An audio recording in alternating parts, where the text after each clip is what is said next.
It's beautiful outside, isn't it? It's getting warm out there. People are out and about, and you're looking at homes. And you're like, I want to buy a house. Let's just get into the market and let's start buying things, right? Let's start making offers, and maybe things will get better now. Things have been crazy in the past, but things have certainly calmed down, haven't they? Well, I got news for you. We still got a lot of the same things that are happening. Just a couple of years ago, there was a big surge of home prices. And not only that, but it was also fueled because of the pandemic and the lower interest rates. And there were just people buying homes and trying to refinance as much as possible to sort of, capitalize on all of the interest rates that were going down 2 to 3%. Well, nowadays it's at 6, even 7%. And a lot of people have come out of the market. But does that mean that now you have no choice in the matter? That you no longer have any good advantage or any leverage when it comes to this? We're going to talk about that in this particular video, because here what I want to do is not only bring you the most recent news of this past week, but I will also be bringing to you strategies that will help you that perhaps your realtor isn't even giving you this stuff. And I'm not trying to cast doubt on any realtor that you might have worked with in the past, but I just want to make sure that you have the information ready for yourself so that when you're out and about in the market, you are able to make the best decisions possible and give you the best strategies to go ahead and make your offers out there stand out. How's it going? My name is Luis Torres. I am with eXp Realty here in the Chicagoland area, ready to bring in the news. I love to get into the nitty-gritty, understand how things work in the real estate market, and I'm not afraid to bring unconventional ideas into the real estate market. And when I work with my clients, I want to make sure that they get the best information possible, and I like to put everybody on the toes. Everybody that we work with, either with the lenders, the attorneys, everybody in the whole system. I want to make sure that we are all staying on top of our game. Every week, though, I do like to look into every single week, I look into the news and seeing what's new in the real estate market, and I like to put all of that information together, but it's no good just having it in my own head. I want to make sure to spread it out there and get people out there thinking about what I've been seeing here. So without further ado, let's get into the big news of the week here with real estate. Now, as you can see here, obviously in the middle of my screen is my business card. That is my information there for anybody out there who is looking to, get into real estate or, looking into buying a property or selling a home. That's my contact information. I'm not shy about it. I am ready and willing and able to get myself out there working for you here in the Chicagoland area. If you are from out of state watching this video and you're looking to move into the Chicago area, for sure reach out to me. If you're an agent looking for a referral in the Chicagoland area, for sure reach out to me and I will let you know exactly what I will do to help out your situation. All right, now in the right of my screen, as you can follow my mouse here, I have one of the big news stories of the week, right? Obviously, every single week, we're looking at mortgage interest rates. The state of affairs in the market is this. Buyers are very, very interested and hypersensitive, and even sellers are, to what the interest rates are looking like. And honestly, I've been, looking around all week long, every single day at the sentiment of the market. I'm listening to other experienced realtors talk about the state of affairs with the real estate interest rates. And, they're not really optimistic that the rates are going to come down anytime soon. As of this week, the rates are at 6.92. You can see that right here as you see my mouse hovering. Nationally, the rates for the 30-year fixed rate are at 6.92. How's that changed from a week ago? Well, this number here shows you 0.02%. It went up, but it's a red arrow, which means it is not in a favorable light. It just got more expensive to borrow. And it's not a huge number that it increased, but last week we were sitting at 6.9%. And here you can see as I scroll, the line graph shows you where interest rates have been for the whole part of the last 12 months, and just showing you where everything is. So relative to where we are right now, you can see here that the rates are at 6.9. It's not the highest it's been in the last 12 months. That happened on October of 2022, it's last year, at 7.37. Yes, it dipped here in the colder weather months, but it's been kind of steady then as well. Again, the overall sentiment is that rates are not going to be dropping anytime soon. As a matter of fact, some folks are even thinking that it's going to get even a little bit higher as the year goes on and on. Folks that are looking to buy a home anytime this year, they've already been accustomed to this kind of interest rates, as you can see here from my mouse hovering. And even if I look at the 5-year circle, you can see here a dramatic change from where rates were prior to the pandemic. It dropped so low here during the 2020, 2021, and 2022, where the change started happening, went up and up and up, and now it looks like it's not going to drop anytime soon. And so there is a dilemma that we have at the moment. That's where rates are. And You would think that, because of these higher rates, there's going to be less buyers out in the market. And you know what? You are right. There are less buyers out in the market.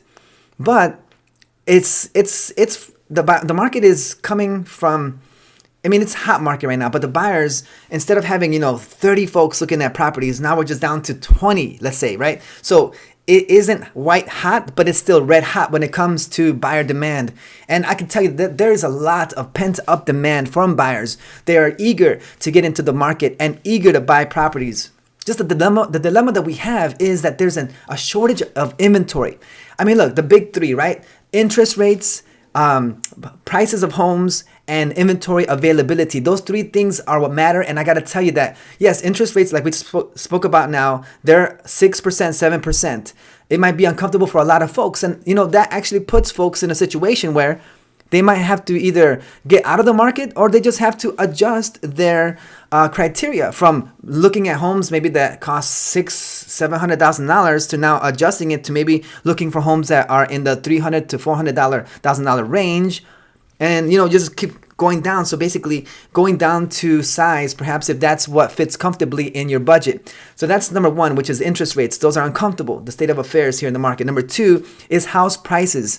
We don't see house prices dropping dramatically anytime soon. As a matter of fact, the prices have changed. As if you look at the statistics from a year ago, nationally, home prices have only dropped 1.6% year over year for the entire national housing prices, right? And last week, if you look in my YouTube channel, you'll see the video that I put out there for the monthly statistics here in the Chicago area. It gives you an idea of what the monthly statistics looks like for home prices.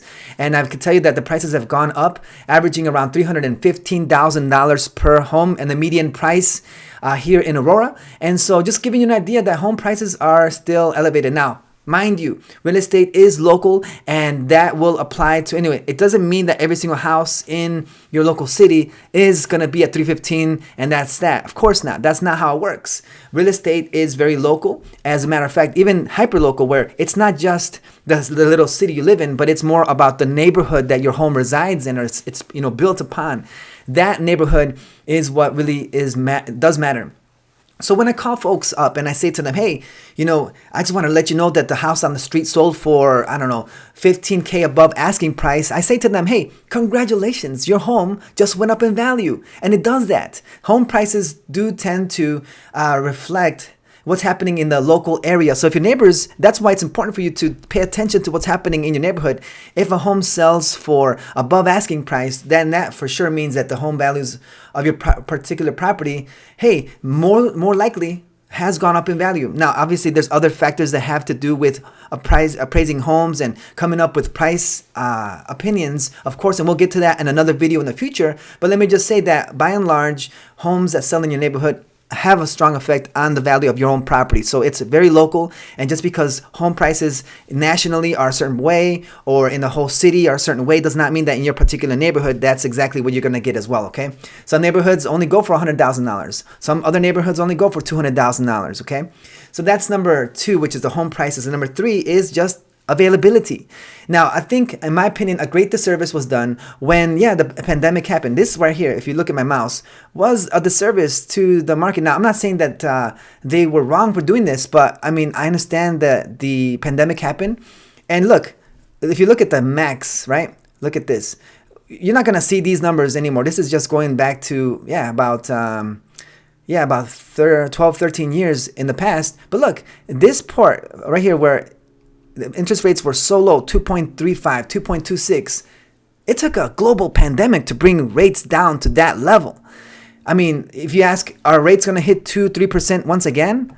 Well, just consider it took a global pandemic for this to happen. And people have said a global pandemic is once in a lifetime type of experience. Once every 100 years, that black swan event happens.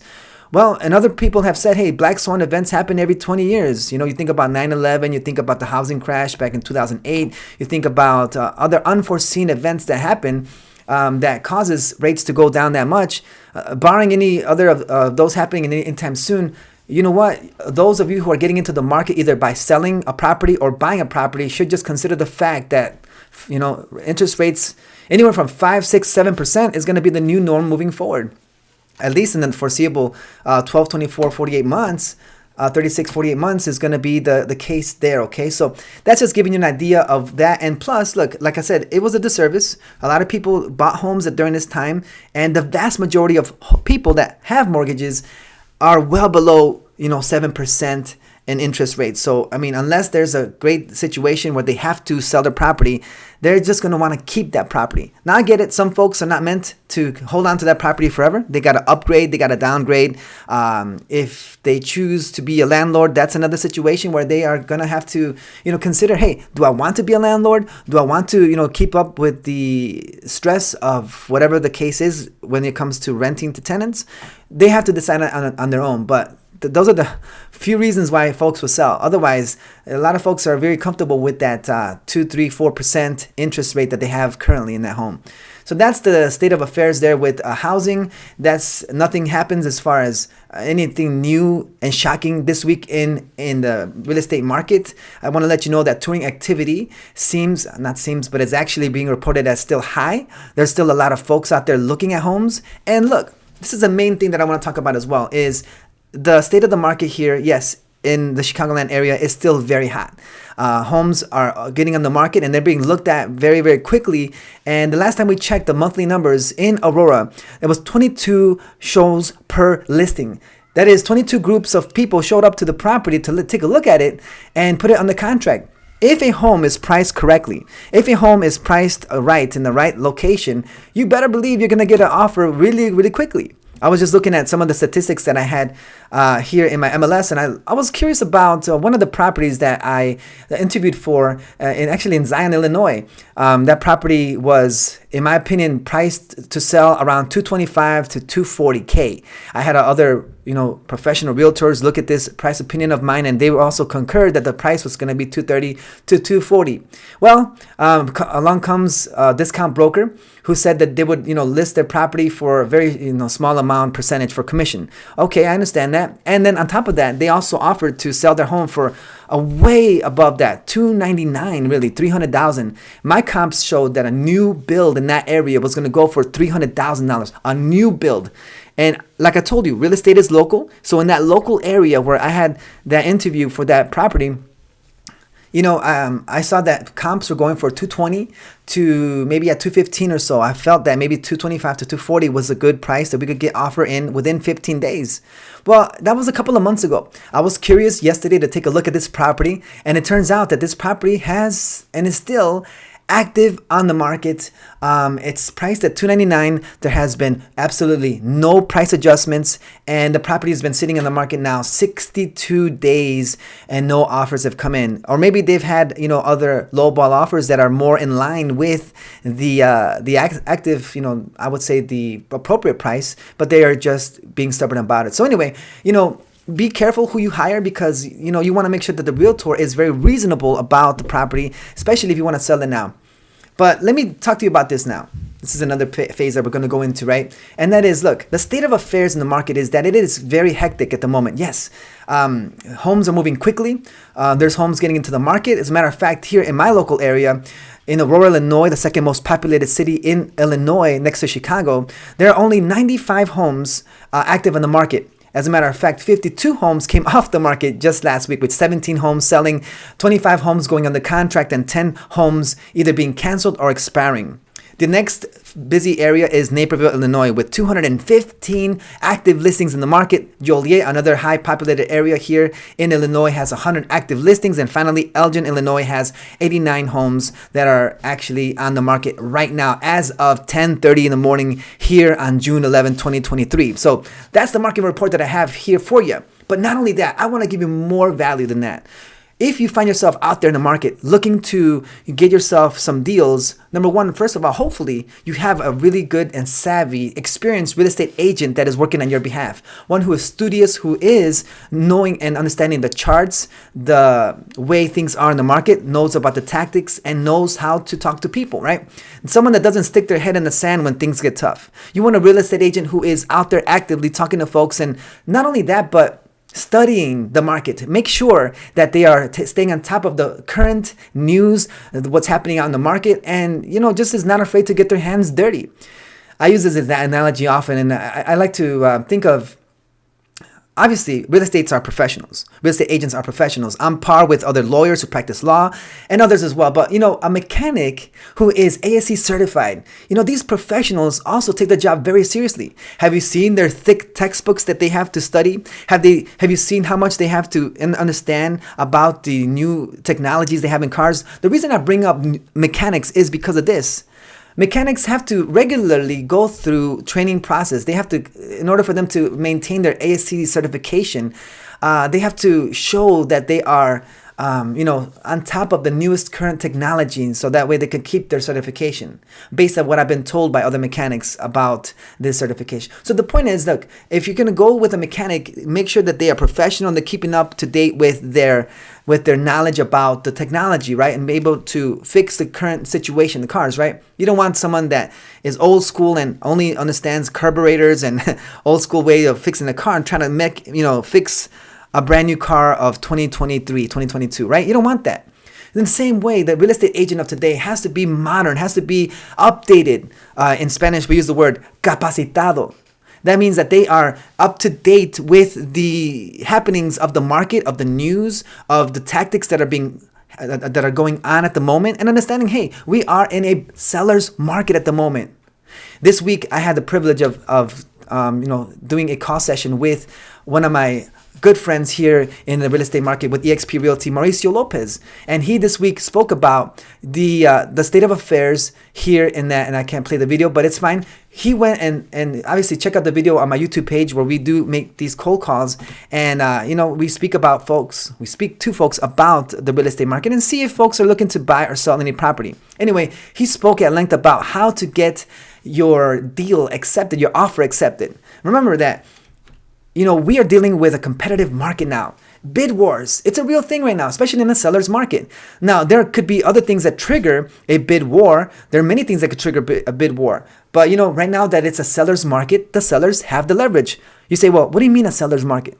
A seller's market is one in which there are less homes available, but there's a lot of buyers out there, right? That's the same old supply-demand thing, You go to the park and, everybody's running and there's just, 2 bottles of water and they're selling it, right? You're going to outbid. If you want to pay for the water, hey, it's only $5. Well, what if someone says, hey, I'll pay you $6 for it? No, the price of bottled water should only be $5. Not really, no, not an open market. And plus, the person selling the bottled water has leverage and they have a right to say how much they want for this bottled water. So they say, okay, well, you said $6. Okay, I'll sell it to you for $6. And then someone says, no, I'll give it to you for $7. Oh, I want $7 for my bottled water. And then the same deal happens here in real estate where a property goes up for sale, right, in the market. Well, understand, hopefully your real estate agent is savvy enough to understand the state of affairs, that it's a seller's market, it's a bid war situation.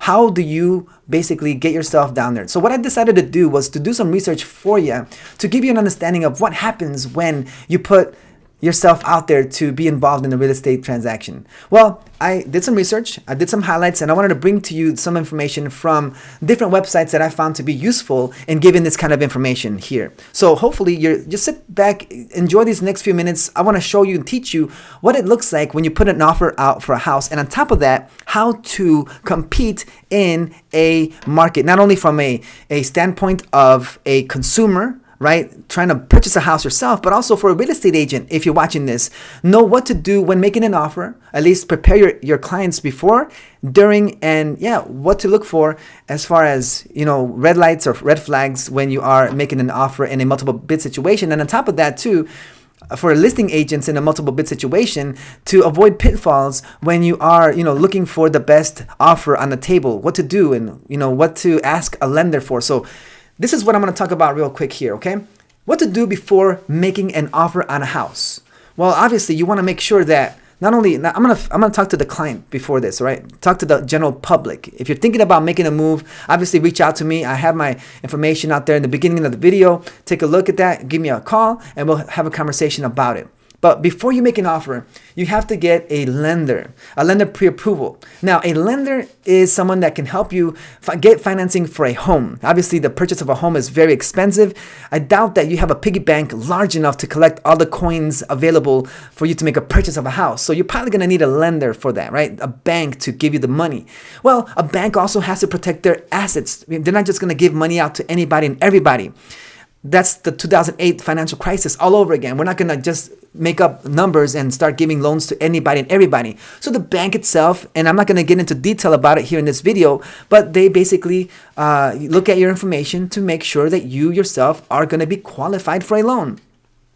So I highlighted here, you can go ahead and get pre-approved for a mortgage so that you know how much you can borrow and narrow down your search. Of course, you don't want to look at $1 million homes if the bank says you can only afford to pay $250,000 for your loan for a house, right? If the bank gives you a pre-approval letter that says, hey, you're pre-approved for $300,000, okay, then that gives yourself and also your agent the green light basically to start looking at homes that are around that area. All right, so a pre-approval is more weightier than a pre-qualification letter. A pre-qualification, basically like a little phone call you have with the lender. But what pre-approval would be is that you're literally giving them your information, your bank stubs, your bank statements, your pay stubs from work, bank statements, tax information, all that good stuff. Okay, so make sure that you have that stuff ready. This information is coming from bankrate.com.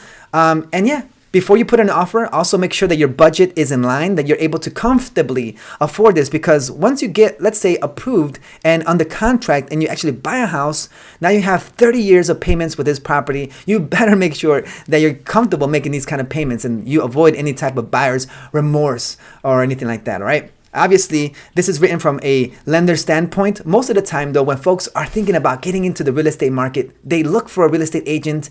And in this video, I'm not going to go into detail about what's best agent to look for. I myself am a real estate agent in the Chicagoland area. But still, I am, biased towards myself. But I understand, and I've been around enough to know when I work with real estate agents, which agents are really on top of their game. And, which agent is, quote unquote, a lazy agent, and one that is not as effective. You judge for yourself what kind of agent you want working for your behalf, on your behalf, and speak up for you. But anyway, make sure you find yourself a reputable and active real estate agent. All right, now, before you get the offer going, obviously you want to make sure and understand how much earnest money you're going to put down. You say, what's earnest money? Why is that important? Earnest money is a way to kind of give the seller, either the listing agent or the actual seller themselves, same thing, right? Same situation. We're representing, we're agency relationship. And you basically get the earnest money ready to go. Earnest money, again, will represent the earnest. How earnest are you? How passionate are you? How dedicated, willing are you to purchase this property? It's important to know because that is exactly what will be the case here, okay? That you're showing the sellers how bad you want this house. Now, you can put, anything actually for earnest money. But that earnest money is a statement. And on top of that, in a multiple bid situation, really, earnest money is important because it's a statement and it's not just saying, hey, I really, really want your house, but you're putting your money where your mouth is and you're saying, look, how bad do you want it? They ask. You say, I want it $1,000. Okay. Well, this person over here wants it for $3,000 bad. You know what I mean? Well, this other person wants it $10,000 bad. And if they have $10,000 to fork over right now, write that cashier's check for the earnest money deposit, that shows me that this person is more financially stable and maybe they are a better bet. Because always remember this, a listing agent also is on the line because they're in a sense riding with you. How can I say this? Think about it like this, maybe this is a better analogy for this, right? Analogy time. Think of it, and let me see if I can help you with this analogy. I'm going to go ahead and actually see if I can do this. Do a quick, just jumping off. I'm giving you a spoiler here, right? Don't look at the screen right now, right? And now everybody's going to look at the screen. Cool. All right. Hey, when a seller is accepting an offer, they are on the line in a sense because, yes, they want to make sure that their client, the seller, knows that, hey, they are going to be choosing an offer. And the offer, I've been a listing agent before. I know the pressure that you have, that you got to pick the person that is best out there. So basically, that's, if you can see here my mouse, you are this agent. The agent is the person here, the instructor, right? Jumping off the the plane, and then the person behind you is, I'm not sure exactly, I've never jumped off a plane, so I'm not 100% sure, but for purposes of this example, the person behind is the seller, right? Just to say that both sellers, whoever it is, you guys are jumping off the plane, but the parachute itself is the offer, the buyer, the lender, the whole title company, the attorney, everybody. That is the representative of the buyer, and you better make sure, right, as a listing agent, that you have a parachute that has no holes in it. And just in a little bit in this video, I'm going to share with you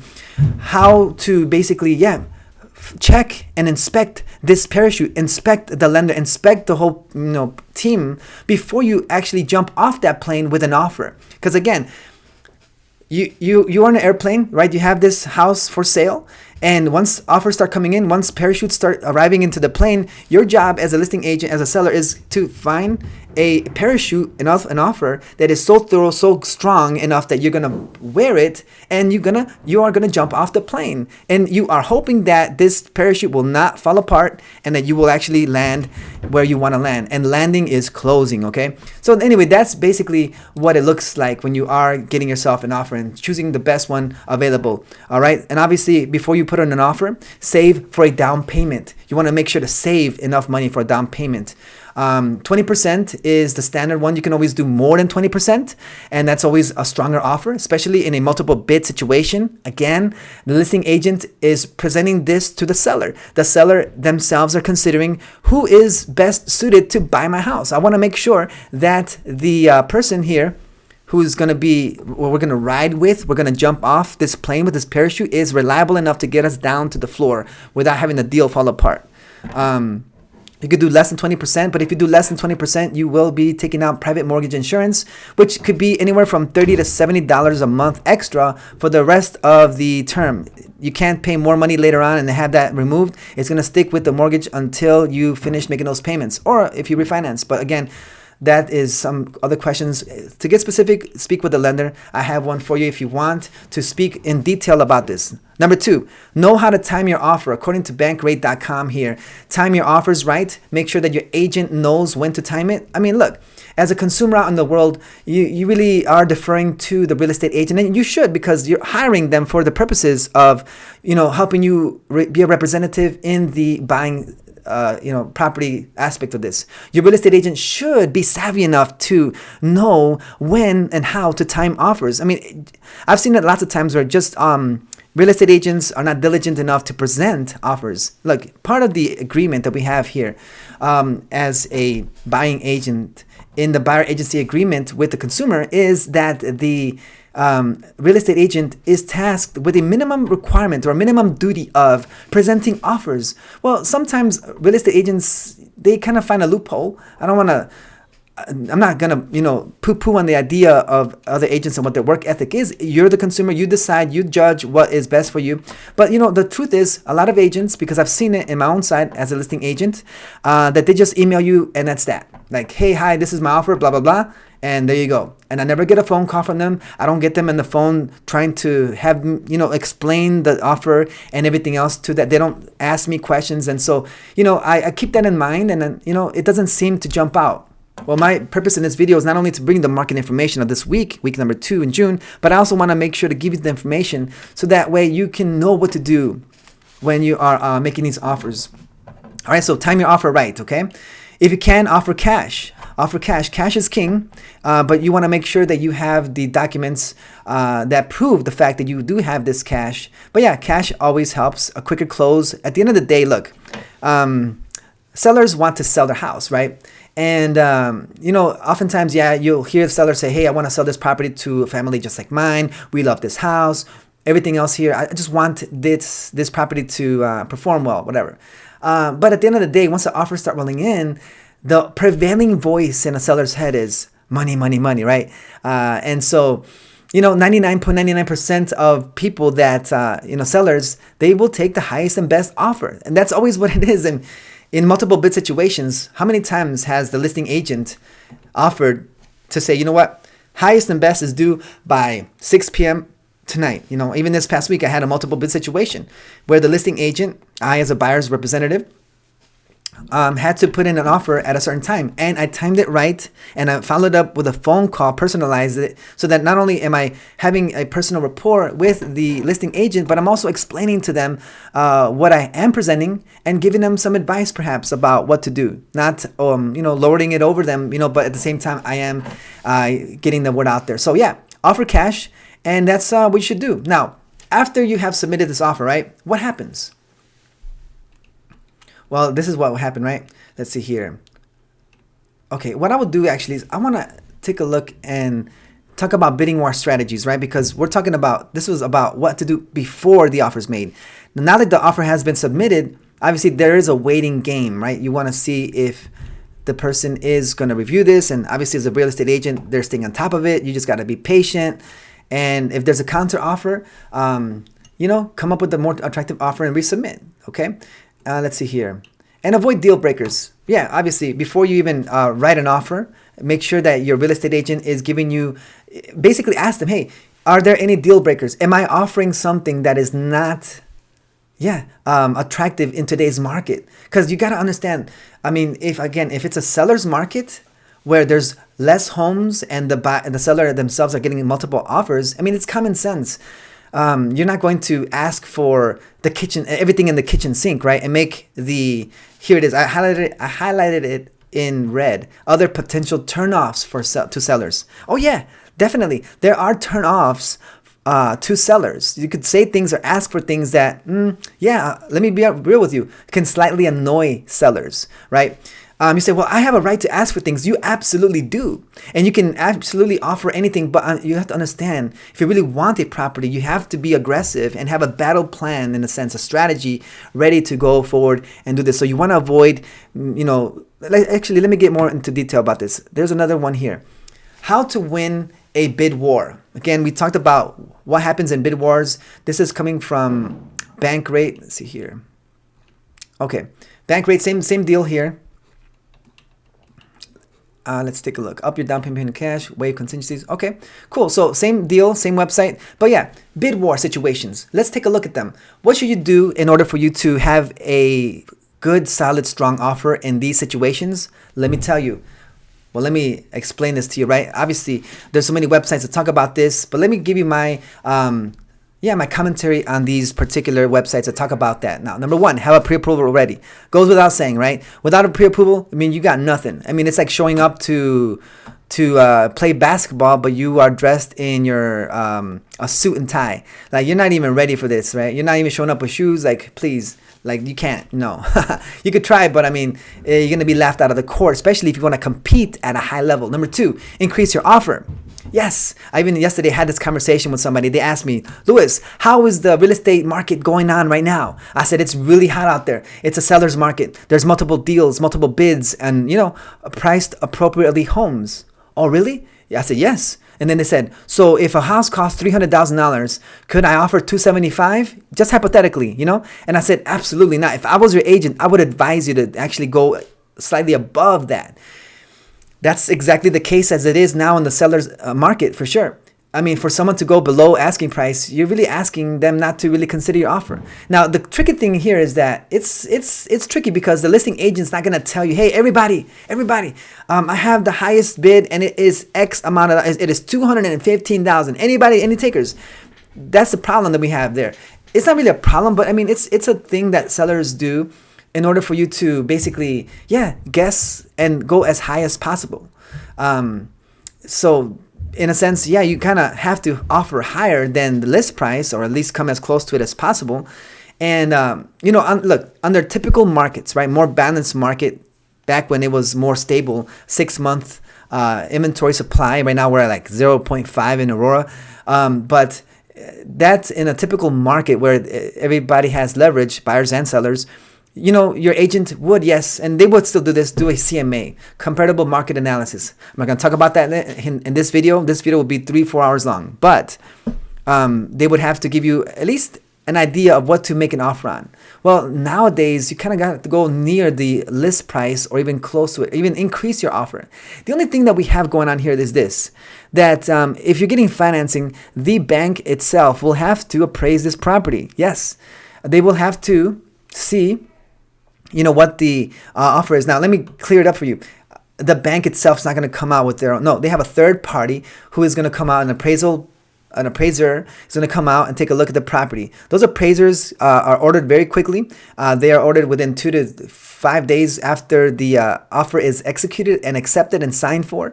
And then they'll do their analysis of the property. Yes, they'll look at comps. They'll look at what's happening in the area, recent sales, even pending sales, right? Try to figure out what's the closest price they have. And then they'll determine how much the bank will loan out. And the lender, the bank, will guarantee, well, not guarantee, they will, absolutely honor that appraisal and not offer anything past that. This is the situation, though. If you offer, let's say the house is worth $200,000 and you offer $250,000, you say, well, I'm going to get this one because I'm offering $250,000. Well, the sellers know that this house is not worth past $210,000 maybe. Are they going to accept your offer?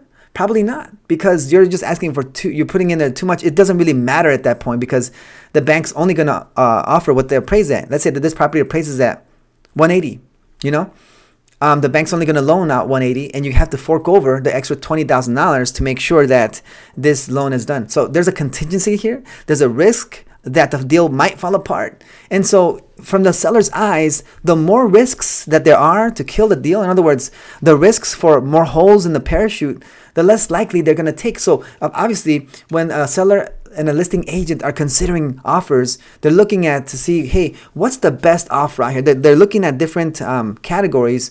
And let me show you real quick here. This is what an offer looks like here in the Chicagoland area, basically. The parties, the address, right here, you see my mouse hovering over this area here. These are things that come with the property, or might come, but if you have all of this filled out, it's going to make or annoy the seller, right? Why is that? Well, what if they don't want to give up their smoke detectors or they don't want to give up this? Or even better, you include other items here. Will that make the seller, annoyed? Maybe yes, maybe not. Let's say, for example, like I had a multiple bid situation here where we had, they left some things in the house and my buyer wanted it, right? Okay, that's no big deal. As long as it's in the contract and they signed it off, okay, it's going to go with the property. But if you ask for too many personal items, they will just probably go over that contract and start, finding someone else who is not asking for all these things, right? And then here in line number 36, I'll highlight it here. This area here is the price that they're offering, right? So this is where the price would be. And then the earnest money goes here. I'll go into more detail in another video here, but I just want to let you know that these are the things, the strategies that you will do to keep it going. All right. So in a multiple bid situation, increase your offer. If that doesn't work, then I would say increase your earnest money, increase your down payment. All right. Or even make it scarce where you just put an expiration date on that. Okay. Here it is. Waive contingencies. Big deal here, because in a multiple bid situation, the sellers are the one that are coming out winners. They can even offer the property as is. Now you can, and you have a right, of course, to have a home inspection contingency. You can say, you know what, I'll buy this house, but I have to make sure that the house is inspected, and I want to make sure, and I can, leave the contract if I find things that are crazy bad in this property that I didn't know of. I could just, cancel the contract then and there, and they can both agree to that. Another contingency, there's basically three main contingencies that can go wrong in a contract. Let me bring it up again here. And that is the contingency of financing, right? Here it is. And as you can see here, contingency, loan contingency. Again, that means that if this does not go to plan, right? If this falls apart, then the buyer is not obligated to purchase this property, even though it's on the contract to do so. All right, that's another one. Here's another cash transaction with no mortgage. The other contingency is the inspection. Here it is. Now, here it is. Professional inspection. And there's a notice here that the buyer is advised to purchase, to do an inspection, okay? And here in paragraph 11, the buyer can, and I would recommend it in a busy seller's market to, well, you should, I as a realtor recommend them to have an inspection. But if you can waive the professional inspections here and initial this area here in the Chicagoland area with this particular contract, that would, make the offer more attractive to the sellers. Okay, so waiving contingencies also. Now, you really can't waive, you cannot waive the appraisal contingency if you are getting a loan. Absolutely not. But that basically means that if the house does not appraise, and that basically means that if you offered to buy this house at 200,000 and the bank says, oh, but it didn't go at 200, it went at 180, and we're only going to pay 180. Well, that's another contingency, another hole in your parachute that if it's not patched up, it's going to fall apart and you're going to crash down there. So that's another tactic you can use to win these bid wars. Add an escalation clause. Those are optional for the seller to consider. They could if they want to. Number 7 here is write a personal letter. Another one that is optional you could do. I did an escalation clause. Basically, it means, hey, I will trump whatever offer comes higher. You know, if someone offers this much more than I did, okay, I promise I will pay this more. If they go higher, I'm going to continue to raise. Some like it, some don't. Very aggressive buyers, they do that. But I mean, if you're going to do an escalation clause, you should at least put up more down payment money or at least more earnest money, because it shows that you have the funds, the wherewithal to make this happen. Again, down payments and earnest money deposits are statements that you're making to the seller. You're basically putting your money where your mouth is, and you're saying, hey, you know what? I do have the funds. I will close on a deal. See, the seller all the time is thinking this: when's the most amount of money I can get? And, you know, can you close quickly? Will you make it happen? Because if you don't, see, the risk that they're taking is this. When you, let me see, where's that picture at? When you jump off of the parachute here, and you say, you know what? Yeah, I'm going to go ahead and I'm going to jump with this person. They're taking a risk. The sellers are taking a risk with you, because not only are they, but basically are giving up market time. Market time is critical in a home purchase, because the market time does dictate how much, like I was telling you before in a separate property that I was talking about, it's already been 60 days in the market. At that point now, everyone's thinking, hey, this property is, something's wrong with it. They're asking too much money, whatever the case, it does not look good for the public. Okay, so that's some of the things. Here's just some more notes about bid wars and how to be competitive here. Listen, when competing with other buyers in a bidding war, right now is not the time to try and save money. Absolutely. This is from knoxre.com. And yeah, for sure. Listen, I mean, now in the bid war is not the time to be trying to save money and try to get as much as possible. You probably back in the time. And they say basically every 11 years or so, buyers get into the market to buy a home or to sell a home, get back into the market. I get it. You know, not everybody's looking to buy homes right now. 95% of home people in the population are not thinking about selling a home, but there's 5% that are thinking about selling a home. And if they have been in the market for some time, hey, 10 years ago, it was a different market.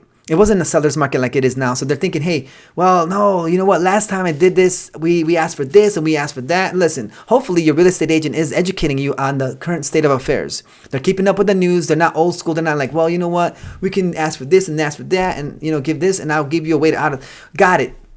But listen, the bid war situation is a whole different arena, a whole different ball game. I get it. If it's a property that nobody wants, it's been on the market for 300 days. All right, then maybe you can go in there with some leverage. I, as a listing agent, want to make sure that when I represent a seller, I don't take away their leverage. Does that make sense? Because I want my clients to have the leverage and win and get the best deal. That's just the nature of my competitiveness. I want to make sure that we are winning and we have the leverage. Well, in a multiple bid situation, the leverage automatically belongs to the seller. So you got to come in at it with, you know what? Don't try to come in here to try to save money or to cut corners. If you are going to do that, basically just find a property that has been in the market for a long time. Maybe at that point, they'll be considering your offer better, you know, because they're desperate at that point to get rid of the property because they've already eaten up a lot of market time. Number one, sales price. It says here, how to win a bid war. Well, sales price is a tactic, a tool. You need to be offering over asking as well, it says here. You need to be shopping for homes where you can offer above asking price. You think about that too. You say, well, I'm pre-approved for $300,000, so I'm going to look at only $300,000. And then the agent that you work, that's a good agent, right? They say, okay, great, let's go look at homes. And they big old smile, and they go through the property, and you show it, and they're like, oh, I love this place. I just fell in love with this place. Agent, please write an offer for I don't know, what should we do? 300 is my limit. Maybe go 285. Okay, but in the multiple bid situation, okay, they're already getting offers at 300, 305, 310, 315, 320. Your buyers are going to be heartbroken, and you could have avoided that, real estate agent, by letting them know, hey, you know what, the strategy is this. What do we do then? Suppose my client was at 300K pre-approved. Are we going to look at $300,000 homes? Well, they could do whatever they want, right? I work for my client. My job is to help them find a place. So I work for you to sell your home, and I work for you to buy a home, right? However, my advice would be to actually go into a property where you can come in with leverage and be able to offer above asking price. See, when you offer above asking price, that makes your offer stand out, does it not? So I would say, let's look at homes anywhere from 230 to 250, maybe 260, 270, maybe, okay? That way you go into these homes and now you come in with power, you come in with extra money. It's like going shopping. You go shopping for something, you want to have extra money, but you don't want to just pay for the most expensive thing, because then you're not going to have any leverage or any power to negotiate. So make sure that you shop for homes that you can offer above asking. All right, the title company. See, we're getting into details here. Look, I understand this is a YouTube video, so you have the option to fast forward, pause, and listen to this later. I'm not going to apologize for making long videos because I'm a professional and I want to make sure that you have all the right information. But if you don't have time to watch all this, I understand. Make sure to subscribe. You'll get the next video the next time. But listen, make sure that the title company you have is one that is to the advantage of the seller. Again, we're in a multiple bid situation. Here in the state of Illinois, both buyer and seller can, come to agreement on what title company to use. Title company is a very important aspect of the entire buying process. Yes, it is, because they themselves are the one that's going to push the mortgage application moving forward. The loan officer or the loan processor, the one that basically connects the buyer with the banks and everything else. They push paperwork and they make sure that everything's in line and everything else. That's what they do. The title company is important. So if you let the seller choose the title company, that'll give you some more leverage to stand out from among the others. And obviously your real estate agent is going to communicate that to the seller, right? To stand out. Think brownie points here. It says, yeah, of course, think brownie points. It's not required, but why not give it to them, right? Title insurance as well. In a bid war, the buyer should offer to pay the title policy. Yes, because look, think about it. What is it that the sellers usually pay for? Well, we looked at it here. They could choose a title company, right? But the title insurance, who pays for it? Typically, sellers pay for it. Who pays for a survey? Typically, sellers pay for the survey. So what is it that the sellers are paying for? And as a buyer, why not offer to pay for those things, right?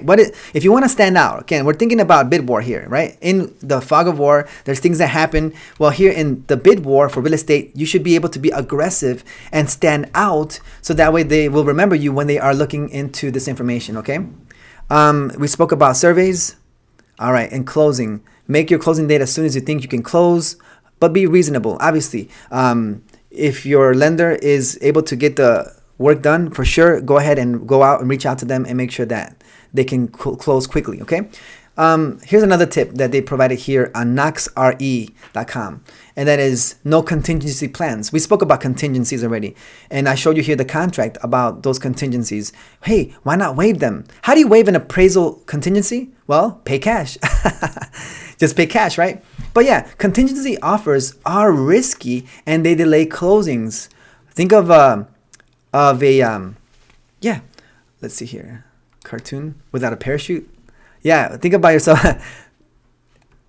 Someone with holes in their parachute are those that are going to be jumping, and that's a really risky endeavor to take through, right? A contingency is potential. Think of a contingency, if you are a buyer, as patched up holes in a parachute. Now, if you're looking to jump off a plane, would you choose a parachute? Let's say you have two parachutes. One parachute is, well, I guess I'll put in here a parachute, right? I'm just gonna show you what it looks like. A parachute itself, there you go. Some pictures of parachutes here. All right, this parachute here, I like this one. Let me see if I can actually get the thing going here. Let's enable that. All right, very good. All right, there you go. That's better for me. So this parachute, let me go down here. Do they have holes in them? They don't, right? Look at this nice green parachute. They don't have any holes. Look at this colorful parachute. They have holes, but it's for ventilation. Contradicting myself here. No, there's another one here. But think of, let me see here, a contingency as holes in a parachute, right? Listen, when there's a hole in a parachute will mess up, right? And it'll crash. At least a hole that's uncontrollable, because there are some that have holes in them, right? It says, why do military parachutes have holes? So these are holes. But I'm talking about one that is malfunctioning, right? Think about it like that. If there's a hole that is detrimental, but it's patched up, you have one there, and then you have another one that is full, complete, 100% right. Which one will you choose? Obviously, the one that is best able to get you to that finishing point. All right? So choose. That's what sellers are thinking about. So if you can waive contingencies like the interest inspection contingency, or even the financing by doing all cash and appraisal, right? That's one where you can do this. If you love a house and it is at all possible to carry 2 notes for a short time, do it.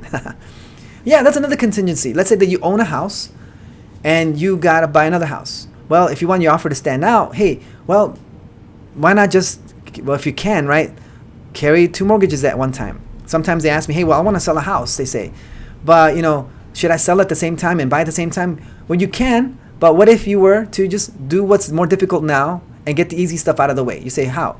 Well, if you can purchase a house, that's the harder part right now, is purchasing a house in a bid war situation. Go ahead and do that. And then once you have purchased a house, now you can put yours on the market to sell and see yourself to it. Okay? And then obviously, if you work with a realtor like myself, they'll let you know what the market looks like and what you can sell your house for according to the local statistics, and get this property sold quickly. All right, so there you go. That's the author right there, really quick. Give you some information on that for sure. So that's the information we have there.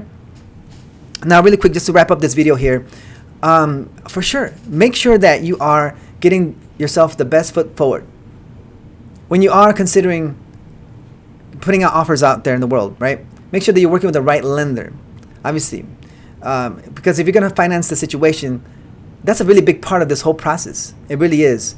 If you are working with a lender will make sure that, yeah, they'll run the paperwork and see if you qualify for the loan. But if you don't qualify for the loan, then things will fall apart. So a listing agent will look into this information and make sure to do this. Now, a lot of agents, there's good agents out there, right, that they'll just get all the offers and then they won't call anybody. They won't try to get information. That's what could happen. A great agent will take a look and study the lender and actually call them and find out what information to do. You say, well, I don't know if my real estate agent actually did that kind of work when selling my house as a seller, right? Well, make sure that you do have that, because anyone can ask their friend or buddy who's a realtor to do the work, and they can, right? But is your real estate agent studious, diligent, right? Taking steps to make sure that your parachute has no irreparable, detrimental, devastating holes in it. Well, one of the things they can do is make sure that the lender themselves are strong enough to carry this one. Let's say there's multiple situations here. They all have lenders. Well, how do they pick the best lender? Well, real estate agent, what kind of questions should you ask? Well, before you start doing some research, I did the research for you here. And I'm going to give you here some important notes for you to take when you are considering, making these calls to other lenders and asking about the situation. So I highlighted here some things. I'm going to share them with you with my commentary. Number 1, well, I don't number them, but I guess, is it possible? Well, it is possible that buyers may not qualify down the road. This bodes the question, how can a seller tell if a buyer is truly qualified to purchase a home, right? And of course, that can happen, is that just because they're pre-approved now doesn't mean that they'll be pre-approved in a couple of weeks. That can definitely happen. So it's good for you to reduce your risk when selling your home and do your due diligence to make sure. Now, I'm speaking directly to maybe a listing agent or a seller. But if you're a buyer, make sure that you are working with a lender, or at least the lender that your realtor is recommending is reputable here. A few listing agents actually contact us to discuss a pre-qualification or pre-approval letter. So it's important for the agent to be discussing this with the lender, have these conversations. The real estate agent that you have should be on the phone with lenders to, be able to minimize the risk. It says here, when listing your home for sale, the greatest fear you have is accepting an offer and taking your home off the market. Why is it a risk? Because we spoke about this already. You're jumping off a parachute with somebody and you are taking that risk. So you want to make sure that you are getting the right parachute. Number 1, it's risky because you miss potential home buyers. You do. Because once you commit to somebody, you shut it down. The status goes from active or new to CTG in our MLS here in MRED in the Chicagoland area. right? It's on the contract. That's contingent. Everybody go home, party's over. I committed to one, and here we're gonna ride through and spend market time on them, valuable market time. Number two, you waste time planning for a move and have to postpone it. And the risk as well when you are working with a lender, yeah, there's risks. So to minimize it, you have to make these conversations happen. And the risk is that if you made an offer on another house, you potentially risk defaulting. What kind of questions should you ask a lender? How long have you been doing home loans? Tell me about your company. Essentially, you want to know where their processing, underwriting, and closing departments are located. That's another important thing. Processing, loan, the processor, the underwriting. Imagine if they're all in-house instead of somewhere down in some other state, some other town, where you got to email them and wait for a response. Having a local lender, that's another question you should ask. Hey, are you a local lender? Where are you guys located? Is your underwriting department processor, is it the same building? Can you just walk down the hallway and see and talk to them about any issues that might come up? We want to make sure that you yourself, lender, are able to get quick responses and get this done. If not, we'll find another one who is, right? Do you have a dedicated processor, or do you do yours yourselves? Will this home stay in loan? So all of this talks about in-house. And then obviously the final thing here is, tell me about your appraisal ordering process. All right, because some lenders take their time and they don't really get on top of everything. You want to make sure that you're asking these kind of questions to vet and filter through those that are the top performers, you could say, or those that are going to give you a hard time about it, okay? So be careful, be diligent when you are putting this kind of information out there, because, yeah, your job as a real estate agent is to provide the best service to your client. Make sure that your client wins. Your client wins. The client chose you, so you as an agent are going to get them behind your back, get that parachute going, and then jump off with an offer, okay? And you are going to land this person onto the ground. And if you guys both fall, it was your fault, agent, because you're the one that has taken over this. And obviously, as a general public, make sure that you are finding a real estate agent that is studious, active, aware of what's happening, and aggressive, but not in a terrible negative way, but just one that is able to get the stuff done. Thank you so much for watching this video. We've covered many things already here, from the market news that's happening here in the second week of June 2023 to how to write offers in this seller's market, in this hot bidding war market. I showed you examples of what to do to prepare your offers, what to do before you even start to talk to a real estate agent. We spoke about how your real estate agent is going to formulate an offer. I showed you what the multi-board 7.0 contract looks like here in Chicago. I spoke to you about what strategies there are in bid wars and how you can provide this. And finally, I talked to you about what a real estate agent looks for in a lender, so that way, again, when you jump off this plane, this parachute that you're using will not fall apart.